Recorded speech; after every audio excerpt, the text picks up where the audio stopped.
शब्द के कितने अर्थ हो सकते हैं। जैसे एक शब्द के अलग अलग कितने प्रकार से कह सकते हो, उसे क्या बोलते हैं, पर्यायवाची। इसके दूसरे रूप में देखा जाए तो समानार्थी का अर्थ भी वही होता है, प्रतिशब्द का भी अर्थ वही होता है। क्या होता है, तीनों का अर्थ एक ही होता है, क्या होता है, पर्यायवाची। और यदि आप एग्जाम में आता हो पर्यायवाची का पर्यायवाची क्या होगा, तो एक हो जाएगा समानार्थी भी होता है, क्या होता है, प्रतिशब्द। तो इसके बाद कई सारे एग्जाम में ऐसे क्वेश्चन होते हैं जो हमें एक दूसरे से अटैचमेंट होता है। जैसे कुछ पर्यायवाची आप रटते हो और कुछ पर्यायवाची एग्जामिनेशन में ऐसे आ जाता है जिसको आप जानते हो फिर भी आप नहीं बता पाते क्योंकि उसको आप रटे हुए हैं। तो एक तरीका बता रहा हूं आपको कि देखिए कैसे आप आसानी के साथ किसी भी पर्यायवाची की जो एग्जाम में ज्यादा पूछता है उसको निकाल सकते हैं। ठीक है, जैसे अगर पूछे द्रौपदी, एग्जाम में क्वेश्चन आपके हुआ होगा कि द्रौपदी का पर्यायवाची निम्नलिखित में से कौन सा नहीं है। ठीक है, तो अब ये देखेंगे द्रौपदी का पर्यायवाची क्या क्या होता है। इसमें ऑप्शन आपका दिया हुआ है, आपका एक दिया हुआ है पांचाल, एक दिया हुआ है सैरंध्री, एक दिया हुआ है यज्ञसेनी और एक दिया हुआ है आपका कृष्णा। चार आपके ऑप्शन दिए हैं। निम्नलिखित में से कौन सा इसका पर्यायवाची नहीं हो सकता, तो आपके अनुसार कौन नहीं हो सकता, चौथा नहीं हो सकता। ठीक, आपके अनुसार सबका है सही है कि ये पांचाल सही नहीं, पांचाल सही, बाकी सैरंध्री भी नहीं का है, यज्ञसेनी भी नहीं का, कृष्णा भी नहीं का। अब अगर आपको ऐसे रटना हो तो आप रटते हुए भूल जाएंगे, तो मैं तरीके से खाता हूँ कैसे कान तो आप पढ़ लेंगे। ठीक है, तो आप जानते हैं कि ये एक राजा थे द्रुपद, जानते हैं ना, नहीं आते, राजा द्रुपद। ये कहाँ के राजा थे, पांचाल। कहाँ राजा थे, पांचाल। तो पांचाल के राजा थे, तो पांचाल के राजा की पुत्री थी, इसलिए इनका नाम पांचाली था।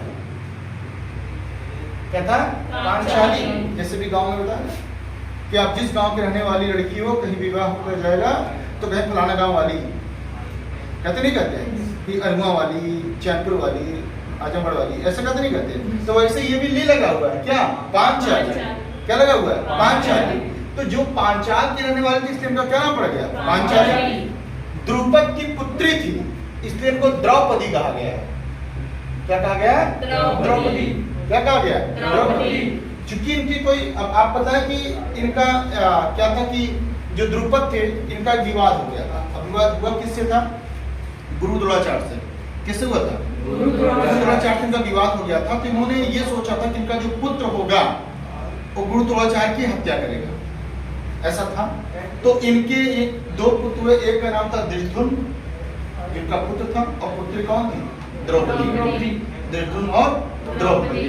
तो जो द्रौपदी की पुत्री उत्पन्न हुई थी ये बहुत यज्ञ किए थे और उस यज्ञ के माध्यम से द्रौपदी की उत्पत्ति हुई थी, इसलिए द्रौपदी एक नाम क्या हो गया, यज्ञसेनी।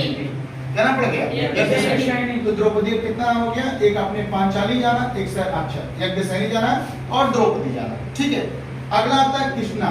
देखो कृष्णा का शाब्दिक अर्थ होता है काला। क्या होता है, काला। तो द्रौपदी काली थी इसलिए इनका एक नाम क्या था, कृष्णा। ध्यान सुनिए, कृष्णा एक लोग का और नाम है यमुना का। क्या है, यमुना का। क्योंकि यमुना का पानी बहुत गहरा होता है, बहुत ज्यादा गहरा, और गहरा होने की वजह से कैसा दिखता है, काला दिखता है। इसलिए इसका एक पर्यायवाची क्या होता है, कृष्णा। एक ये भी है कि कृष्ण की बहन की तरह थी, इसलिए इनको भी क्या कहा जाता है, कृष्णा कहा जाता है। तो उसके बाद आप ये भी जानते हैं कि जब पांडव लोगों को अज्ञातवास हुआ था तो 1 महीने खातिर को ऐसे स्थान पर रहना था जहां को कोई पहचान न सके। तो ये एक राजा के यहाँ नौकरी किया करती थी और इनकी नौकरी क्या था कि ये वहां की महारानी के बाल संवारती थी, मेकअप करती थी, कपड़े उपड़े का देखभाल किया करती थी। उस जमाने में जो लोग ऐसे किया करते थे, वर्तमान ब्यूटी पार्लर चलाने वाले को क्या कहा जाता था, सैरंध्री। क्या कहा था, सैरंध्री। तो इनका एक नाम और भी क्या पड़ गया, सैरंध्री। क्या नाम पड़ गया, सैरंध्री। तो अब आपके सामने 4 ऑप्शन, ठीक। तो आप समझ गए होंगे कि इनका नाम द्रौपदी क्यों पड़ा, पांचाली क्यों पड़ा, सैरंध्री क्यों पड़ा, यज्ञसेनी क्यों पड़ा, कृष्णा क्यों पड़ा। पांचों पर्यायवाची याद हो गया? बोले ना आप लोग? एकदम दिमाग बढ़ गया ना? तो इस तरीके से आप ये समझेंगे कैसे कोई पर्यायवाची किसी से बनता है। पूरी कहानी आपको समझ में आ गई होगी। कोई दिक्कत किसी को? बोलते रहे आप लोग। जैसे एक दूसरा क्वेश्चन पूछा हुआ है, दूसरा क्वेश्चन से पूछा हुआ है कि घोटक का पर्यायवाची निम्नलिखित में से कौन है? घोटक का पर्यायवाची,